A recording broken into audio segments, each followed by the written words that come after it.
Buenas, bienvenidos a esta nueva entrevista del ciclo Somos Salud, Somos Esenciales. Hoy nos acompañan colegas del Servicio de Salud Mental del Hospital Enrique Vera Barros. Están con nosotros la licenciada Marcela Coria, Federico Whitaker, y acompañados por los residentes del servicio, María Belén Varas, Graciela Bonillo, Florencia Lucero, Marena Castro Crovara. Bienvenidos. Bien, Muchas gracias. muchas gracias. Bueno, me gustaría que podamos hablar un poquito primero de la historia del servicio, desde cuándo funciona, desde cuándo hay psicólogos allí. No sé, Marcela, si nos puede comentar un poquito, ella que tiene un amplio recorrido. Marcela además ha sido una de las pocas colegas que llegó a la dirección de salud mental. Digo, uno de los pocos profesionales no médicos, ahora también lo tenemos al licenciado Faris, pero han sido momentos puntuales e históricos también para nosotros, y también tiene toda una historia en el servicio, así que me parece que es la más indicada por ahí para poder comentarnos esta parte. Bueno, muchas gracias, Leda, por tus palabras y muchas gracias a los colegas por sumarse a este encuentro y darnos la oportunidad, Leda y el colegio, de que los colegas, valga la redundancia, podamos mostrar cuál es nuestra actividad en este momento y más en este contexto tan particular que vivimos.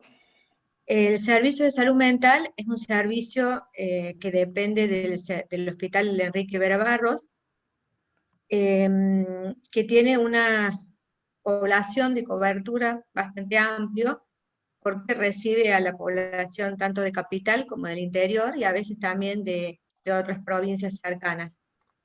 En cuanto a la historia, esto que decíamos tan importante, ¿no? de las instituciones, pensando y charlando con los colegas eh, para, para pensar este encuentro, nos costó un poco hacer historia, porque por ahí al servicio de salud mental, como servicio de neuropsiquiatría, que era en sus orígenes, y como estos espacios en particular nos cuesta mucho hacer historia y nos cuesta mucho dejar escrito.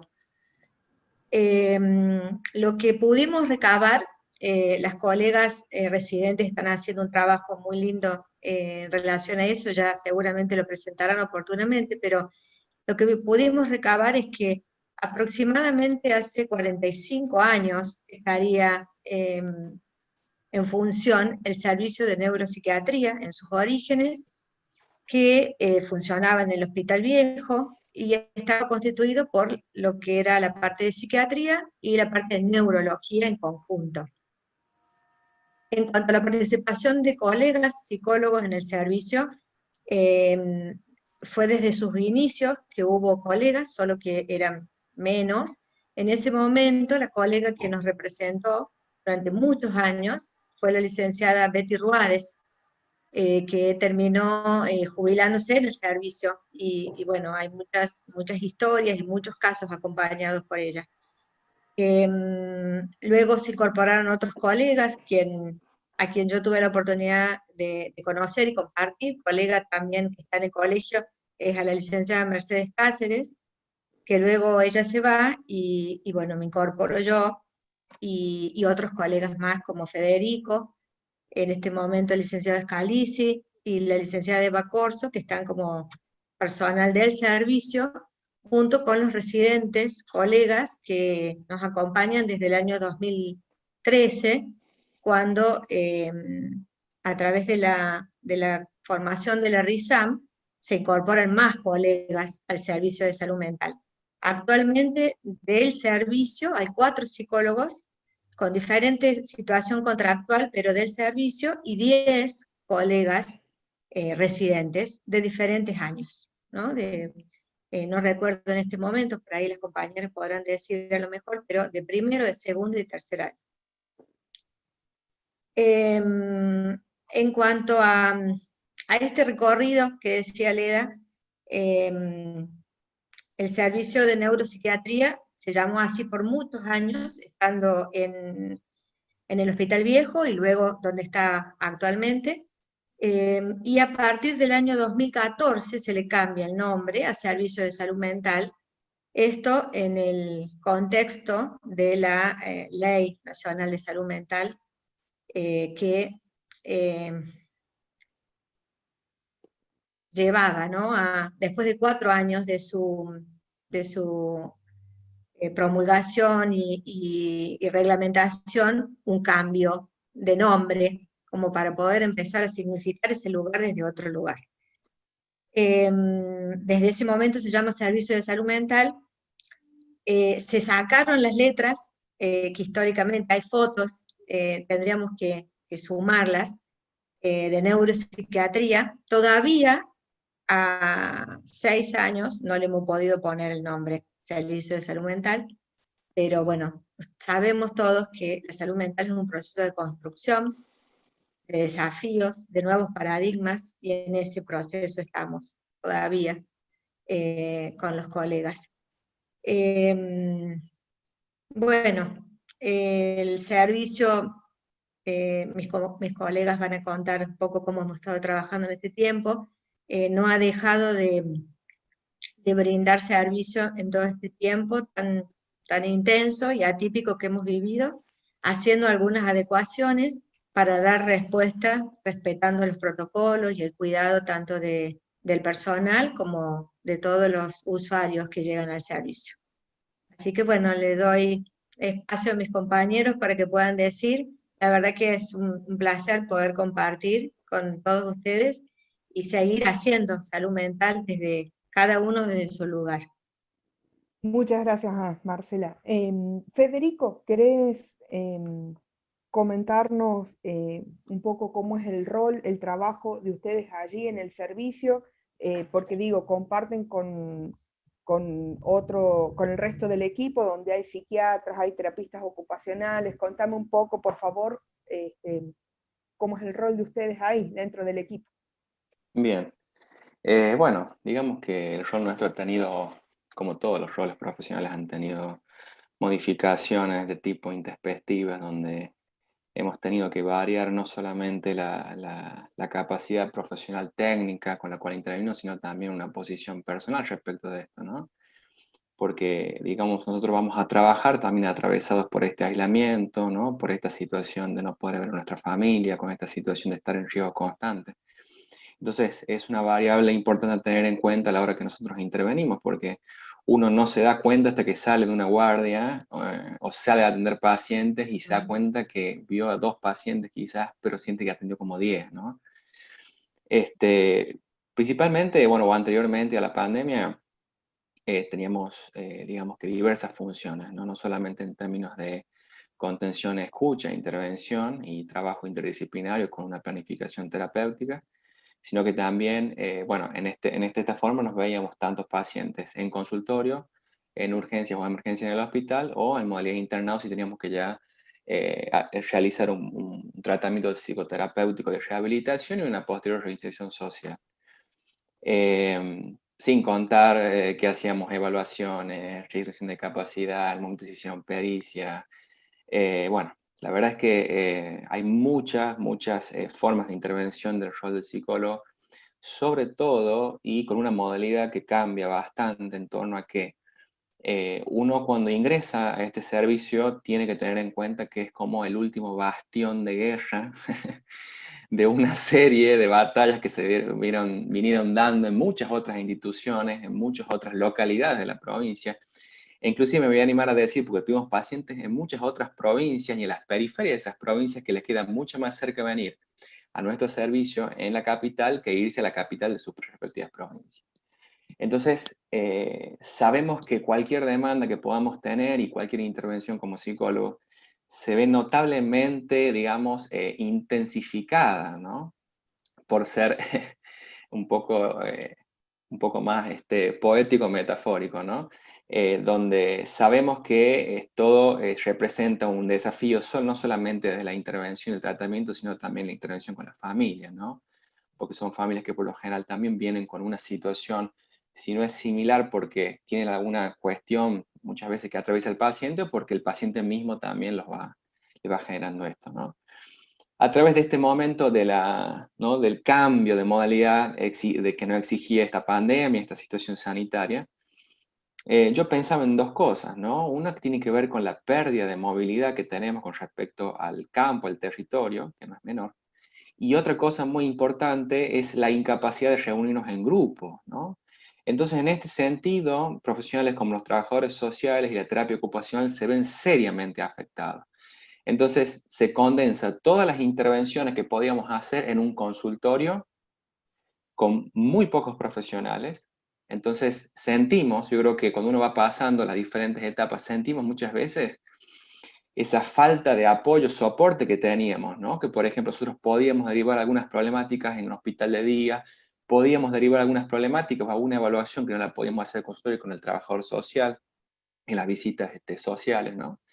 Entonces, tenemos muchas veces que hacer, digamos, evaluaciones que traten de abarcar todas estas complicaciones, además de empezar a tener en cuenta todo el agravamiento, la complicación que tiene el efecto de la pandemia en los pacientes y en nosotros, ¿no?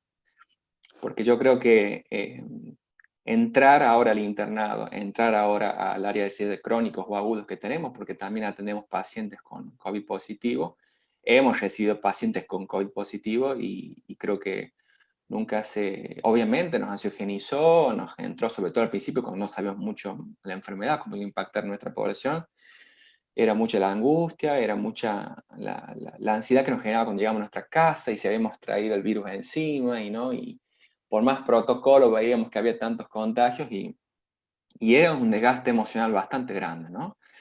Pero creo que un poco la organización que se fue dando, se fue tejiendo una red, digamos, digital entre nosotros, que también ayudó un poco a soportar esto.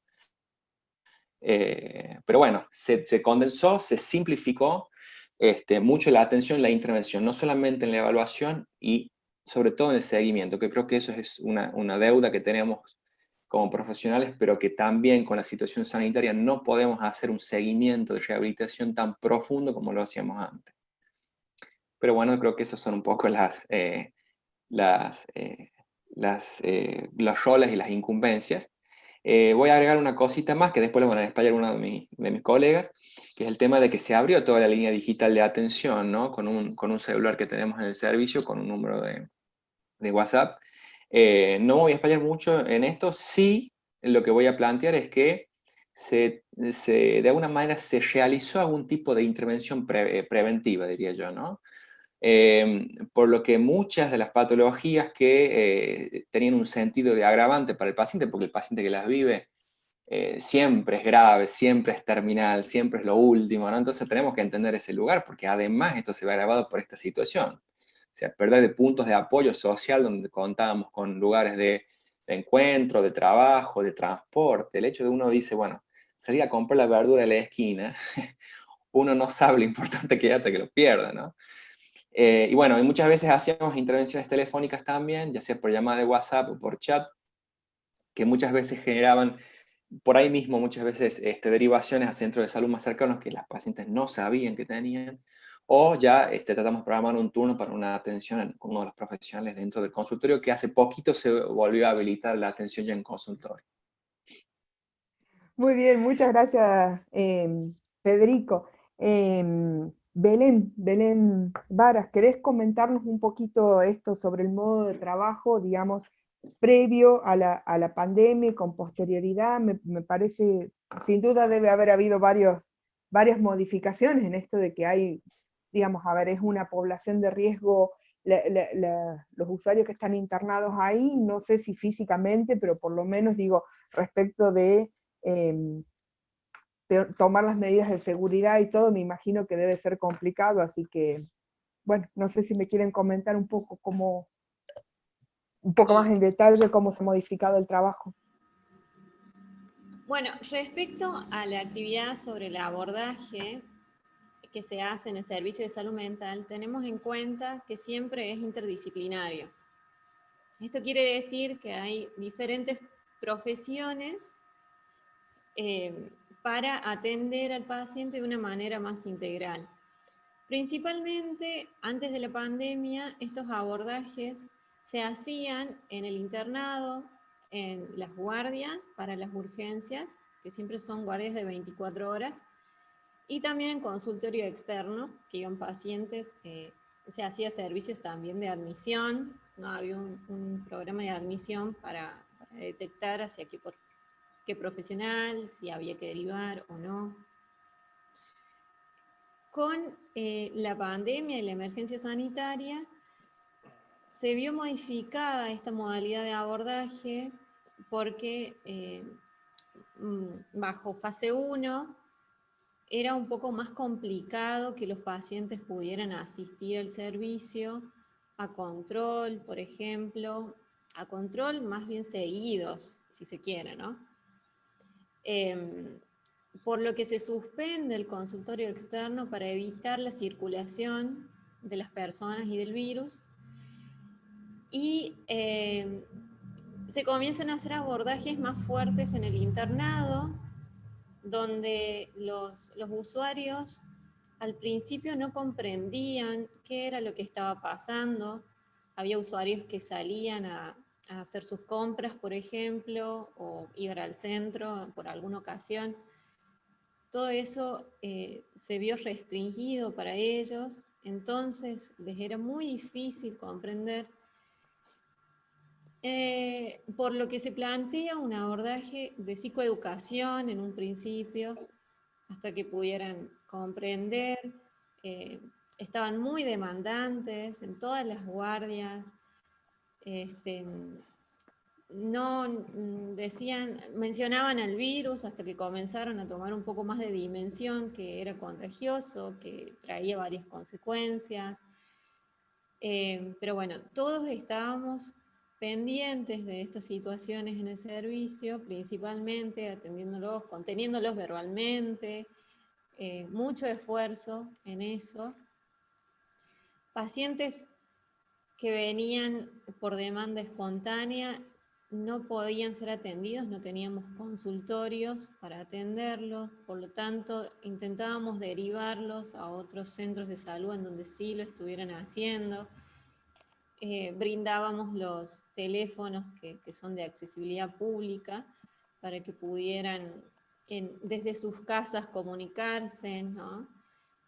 Por otro lado, antes de pandemia, había asistencia de familiares día de por medio, se tuvo que suspender esa asistencia, entonces también el abordaje en cuanto al trabajo tuvo que modificarse y los replanteamos y recreamos para que se comunicaran de alguna forma. Empezamos a utilizar el sistema virtual a través del teléfono, ¿no? Ellos podían tener un contacto con sus familiares. Notamos que eso bajaba mucho su ansiedad, entonces lo empezamos a replicar frecuentemente. Bueno, todo lo que implicó el cambio, ¿no? En cuanto a la higiene, a la metodología de sanitización, si se quiere, creo que fue un esfuerzo de todos, principalmente en los usuarios que están internados, que era nuestra preocupación por un momento, ¿no? Por un momento y por todo lo que implicó la pandemia y lo que implica todavía. Entonces, creo que bueno, el abordaje, la modalidad de trabajo se ha ido modificando, recreando, reconstruyendo, a medida también de que los usuarios iban planteando ciertas necesidades, ¿no? Nuevas. Nuestra atención estaba en ellos en ese sentido. Y los equipos, bueno, conformados por residentes, por personal de planta, siempre acompañándonos. Yo personalmente soy residente de segundo año, entonces esta etapa me ha servido mucho para aprender sobre la modalidad de trabajo, ¿no? En un servicio de salud mental, que a su vez es uno de los nodos, podríamos decir, un centro, un eje de referencia para todos y dentro de la salud pública. Creo que es muy importante resaltar que al pertenecer a un sistema público, todo es el triple. Y después mi compañera va a contar sobre las demandas, cómo incrementaron en situación de pandemia, ¿no? Bueno, yo soy residente de tercer año. Por ahí quería agregar un poquito a lo que comentaba Belén antes de pasar al tema de las demandas. Es que, bueno, también los equipos se han ido organizando por días para esto de que cuando haya, en caso de que haya algún contagio, se pueda aislar solamente el grupo y no producir este movimiento del virus, la circulación del virus, ¿no? Y también, bueno, hemos ido adoptando formas para que los usuarios puedan mantener contacto con las familias a través del celular y videollamadas, porque antes sí tenían visitas todos los días. Y bueno, por esta situación tuvimos que irnos adaptando, ¿no? Eso me parece importante destacar porque creo que muchos hemos escuchado esto de que es un aislamiento físico, pero no tiene que dejar de ser emocional y vincular, ¿no? Entonces creo que eso fue un trabajo interesante para destacar. Bueno, en cuanto a las demandas, quizás también mis compañeros puedan tener otras que ahora se me vienen a la mente. El tema de trastornos de ansiedad, ¿no? Como quien los denomina comúnmente, trastornos de ansiedad, que muchas veces hemos notado charlando con algunos colegas que encubrían otras cuestiones, ¿no? Como es que este tema de la pandemia y el atravesamiento de la muerte, si se quiere, ¿no? Empezó a despertar muchas cuestiones no elaboradas de antes, ¿no? Me parece que se encubre con esto de la ansiedad o no puedo dormir y demás, con situaciones pasadas, no resueltas, que uno en el discurso va viendo que no es específicamente ansiedad, sino por ahí es lo que detona o lo que ellos pueden ubicar, pero que tiene un trasfondo interesante para trabajar, ¿no? Desde el área de psicología. Ha sido, me parece, la mayoría de los casos, sobre todo en el inicio de la pandemia. También nos ha pasado en muchas guardias lo que vendrían a ser las problemáticas de consumo, ¿sí? Muchísimas situaciones en las que los usuarios, me parece que por esta situación de restricción de movimiento de mercancías, si se quiere, han tenido carencias en cuanto a la accesibilidad de las sustancias, y eso ha producido una abstinencia interesante para movilizar, y en las guardias hemos tenido muchas situaciones donde los usuarios demandaban de manera exigente, ¿no? Que se les dé una solución a su situación, que les brindemos medicación. Eso sí, no sé si coinciden mis compañeros, ha sido algo que nos ha llamado muchísimo la atención, cómo se despertó esta demanda por la carencia de circulación de algunas sustancias, mucho también intento de suicidio por diferentes situaciones, en mi experiencia, desencadenantes, por ejemplo, esto del trabajo, ¿no? De no tener cómo sostener el día a día a la familia, ha sido uno de los motivos. Por lo menos yo he tenido 5 casos en los que ese ha sido como el detonante, por así decir, no sé qué hacer en este momento que debo dinero y no puedo salir a trabajar, por ahí de personas que tenían un trabajo independiente, ¿no? Que es del día a día, desde un trabajo informal, ¿no? También algunas situaciones de duelo que se ha predominado, digamos, en esta reactivación. Por ahí lo pienso un poco con esto del tiempo libre, ¿no? De que se han restringido algunas actividades que dan lugar al pensamiento de otras cuestiones que antes las teníamos como taponadas, si se quiere, ¿no? Esa me parece que han sido la mayor cantidad de demandas. No sé qué opinan mis compañeros. En las guardias se trata hemos tratado por lo menos de resolver la urgencia y siempre hacer en caso de que no sea necesaria la internación, un seguimiento del usuario, ¿no? Como un par de encuentros para, digamos, que también el usuario pueda tener una referencia hacia un lugar, una institución donde dirigirse y justamente evitar situaciones más complejas como un intento de suicidio, autoflagelaciones y demás. También eso ha complicado un poco en cuanto al trabajo con las familias, porque siempre tenemos ese apoyo, ¿no? Desde la casa. Ha sido complejo, pero bueno, creo que todos hemos dado lo mejor a través del teléfono, tratar de enganchar y hacer redes, ¿no? con centros de salud, instituciones. Bueno, eso. No sé si alguno de mis compañeros quiere agregar algo que se me haya pasado.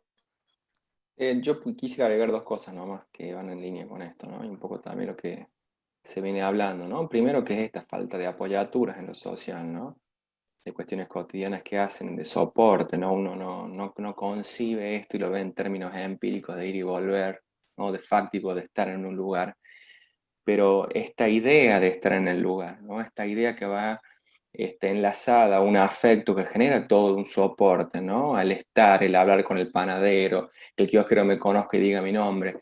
Digo, todas estas cosas que de alguna manera van generando toda una interrelación de lazos que permiten que circule ¿no? La energía psíquica, si se quiere, ¿no? De una forma mucho más dinámica en torno a nuestra cotidianeidad.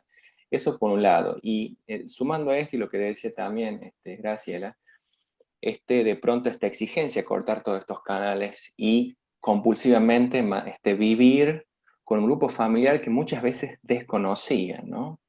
Entonces, una de las cosas también que salió bastante es el tema de la violencia intrafamiliar como modelo de comunicación, que si bien muchas veces, como decía, estos soportes más la no presencia continua, por ahí quedaba como una especie de maltrato así ocasional, ¿no? De una palabra que no gustaba, de una forma de pedir algo de una manera un poco posesiva, maliciosa, supongamos, se agravó de una forma y se reveló, digamos, la dinámica de las familias, ¿no?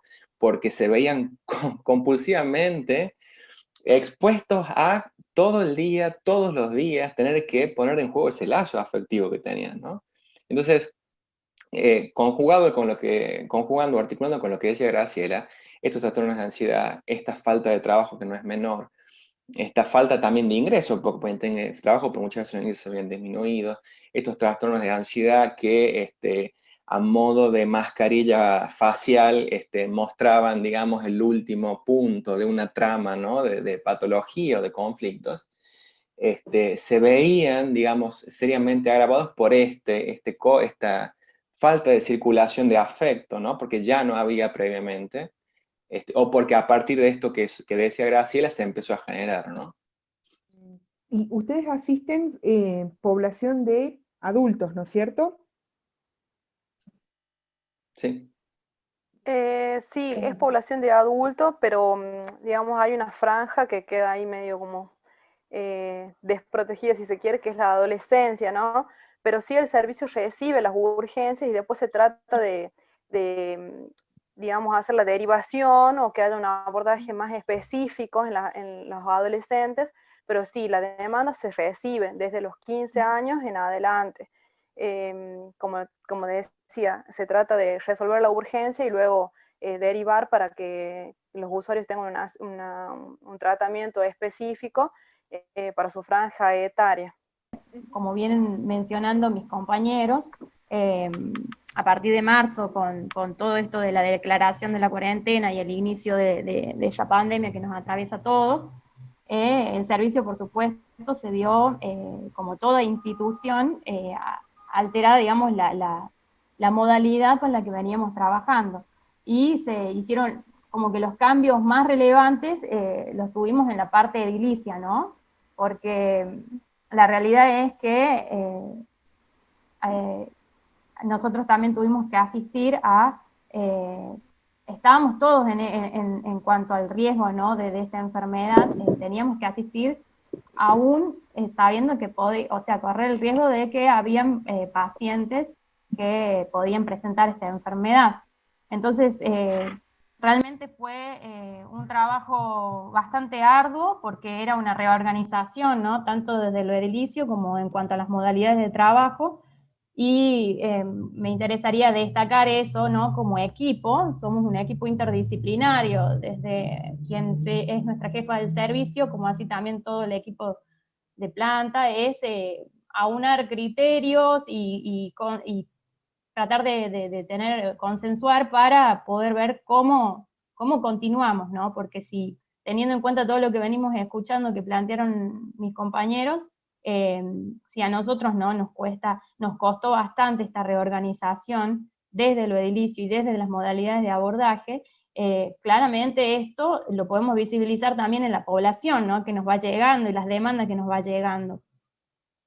Pero bueno, con todas estas medios que teníamos al alcance y con lo que también contamos, porque por supuesto nos enfrentamos a muchísimos déficits, ¿no? Que no contábamos con los recursos, como para tener, no tenemos un servicio en el cual nosotros podamos decir, bueno, tenemos una parte para, no, tuvimos que ingeniárnosla para poder contar con un espacio físico tanto para pacientes que tengan COVID, con un triage, ir organizándonos para poder atender con todas las medidas de bioseguridad, ¿no? Para disminuir los riesgos y para también no dejar de centrarnos en lo que nos compete, que tiene que ver con la atención y la asistencia a quien más lo necesita, que es el paciente, ¿no? Porque no distraernos, fue un trabajo bastante complejo, sigue siendo, ¿no? Permanentemente nos estamos reorganizando, porque realmente es, como decía uno de mis compañeros, ¿no? Las ansiedades que genera, los temores también en el personal, pero también es no dejar de lado cuál es nuestro rol y nuestra función, y no dejar de atender estas demandas que ya bien mencionaron todos mis compañeros.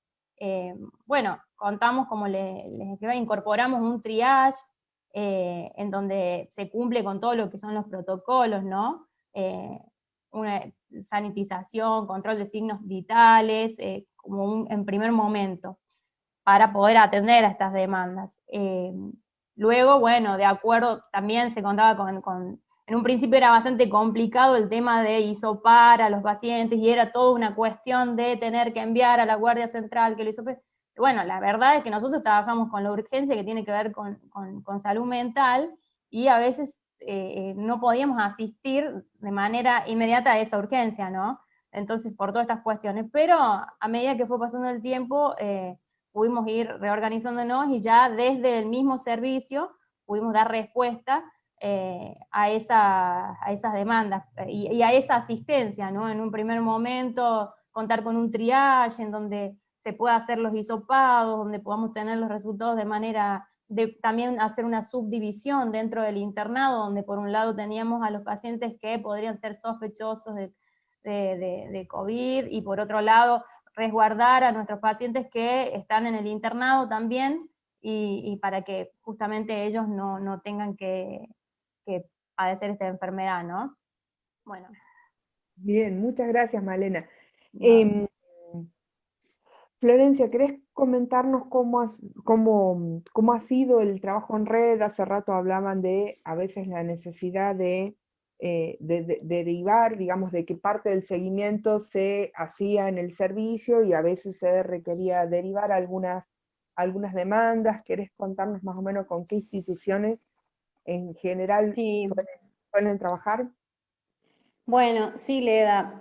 Trabajamos conjuntamente con los CAPS, los Centros Primarios de Salud, a su vez también con lo que corresponde a todo el tema de consumo y adicciones, Maquipura, DIAD, con un sistema de referencia y contrarreferencia en base a la demanda, ¿no? del usuario.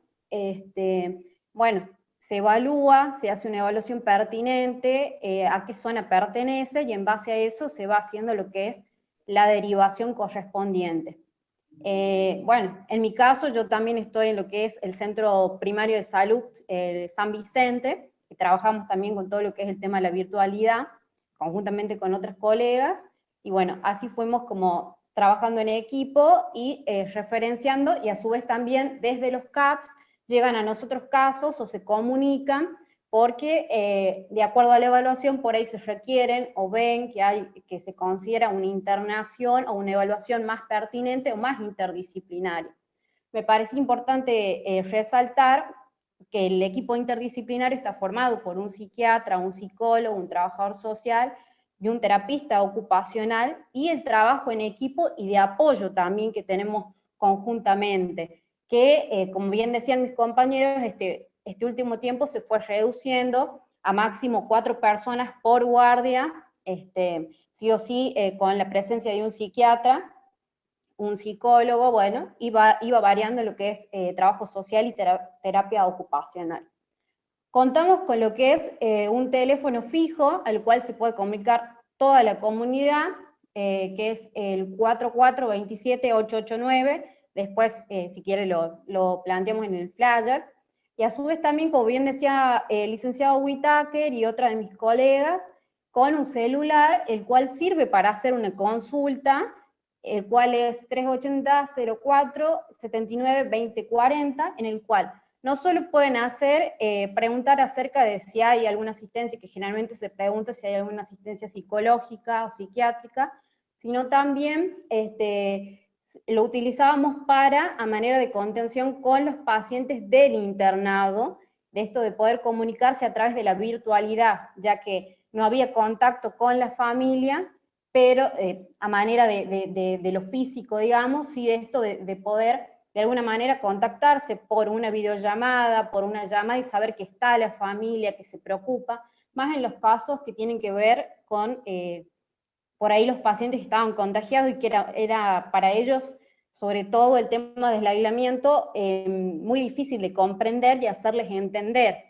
El tema del barbijo, que ellos ahora ya lo incorporan y ya lo tienen incorporado continuamente, el tema del lavado de manos, del alcohol en gel y demás. Eso me parece muy importante, y rescatar que cada uno nos apoyamos conjuntamente y trabajamos en red, que cada caso es único, porque uno aprende, bueno, yo soy residente de tercer año, y bueno, este es nuestro último año conjuntamente con la licenciada Crovara y la licenciada Bonillo, se va aprendiendo un montón. Bueno, nosotros tuvimos experiencia en lo que es rotación de CAPS, como así también del Hospital de la Madre y del Niño, y el servicio de adolescencia. Es un camino donde hay muchísimo aprendizaje y donde siempre uno se encuentra con algo nuevo. Nunca nada es igual, siempre es algo nuevo, siempre es un desafío, y ahí está el apoyo de trabajar conjuntamente con las respectivas y distintas profesiones también que corresponden.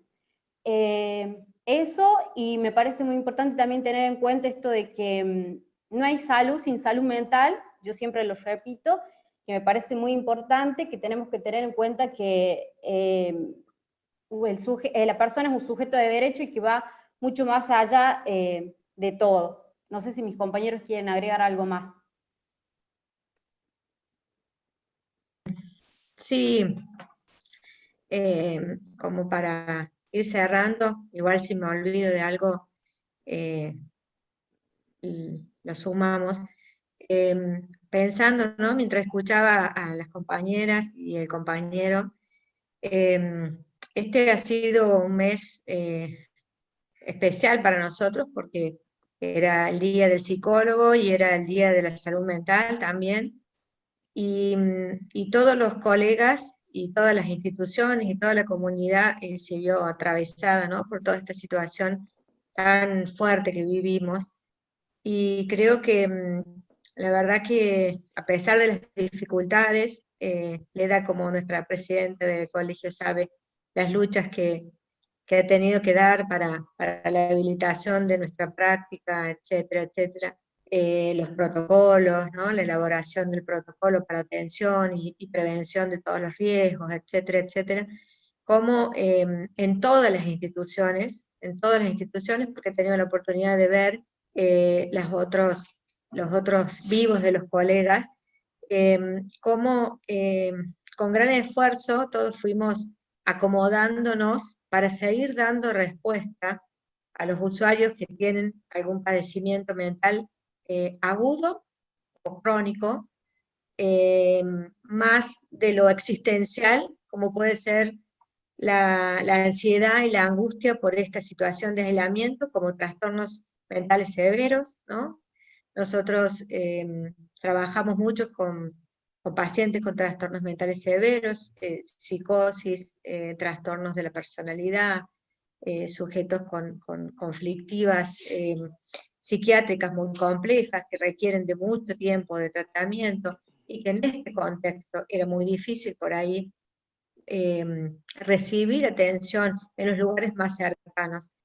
Y porque las instituciones también se tuvieron que adecuar y dar respuesta en diferentes momentos, en diferentes tiempos, y aún así creo que todos hemos hecho el gran esfuerzo de no dejar de dar respuesta. Todas las instituciones, todos los colegas en el lugar que cada uno estuvo. Y en el caso nuestro, orgullosamente, siempre estuvimos brindando respuesta a través de la guardia activa, de urgencias, que era una de las prioridades que el servicio tenía en función de que muchas de las instituciones, por la situación de fase 1, aislamiento y cuidados y protocolo, no podía atender presencialmente. El servicio lo hacía de modo presencial, lo sigue haciendo de modo presencial, con guardias activas de 24 horas, con urgencias graves, y pudiendo dar respuesta en la salud pública. La verdad yo creo que es un orgullo para todos nosotros, como colegas, como compañeros, como institución, y bueno, seguir apostando a que la salud mental sea esencial y que podamos seguir brindando el servicio que hacemos. Y a Leda y al colegio, gracias por permitirnos tener voz, porque muchas veces escuchamos, pero no tenemos voz, y creo que en esta ocasión fue una oportunidad para también eso. Así que muchas gracias. Bueno, yo les agradezco muchísimo por hacerse un tiempo para estar. Sabemos que el servicio de salud mental es por ahí, digamos esto, el embudo donde van a caer muchas de las derivaciones de otros dispositivos que también son de salud pública. Así que me imagino el agotamiento que vienen cargando después de todos estos meses. Evidentemente, a ver, hay cosas que se han hecho muy bien, digo en esto, han tenido casos positivos de COVID ahí adentro, y sin embargo no ha sido una cuestión masiva, o sea que, digo, todas esas medidas y esos protocolos implementados y esas formas pensadas han servido para frenar un poco, digamos, algo que era inevitable, que le pasó a toda la población, así que bueno, felicitaciones. Gracias por estar también para los otros colegas, para que podamos derivar ciertas situaciones allí, y ojalá empiece a tener, digamos, otro lugar simbólico. Lo digo en general, la psicología y el servicio de salud mental, que me parece que por ahí esto, de que esté en un edificio aparte, quizás tiene sus ventajas como cierta libertad de circulación de los usuarios y todo, pero también muchas veces hace que quede, digamos, como un poco relegado en otras cuestiones institucionales. Así que, bueno, ojalá tengan efecto estas entrevistas para que empiece a tener otro lugar. Muchas gracias, chicos, por estar. Gracias a vos. Gracias, Muchas colegas. gracias, Leda, y gracias al colegio también, ¿eh? Muchas gracias.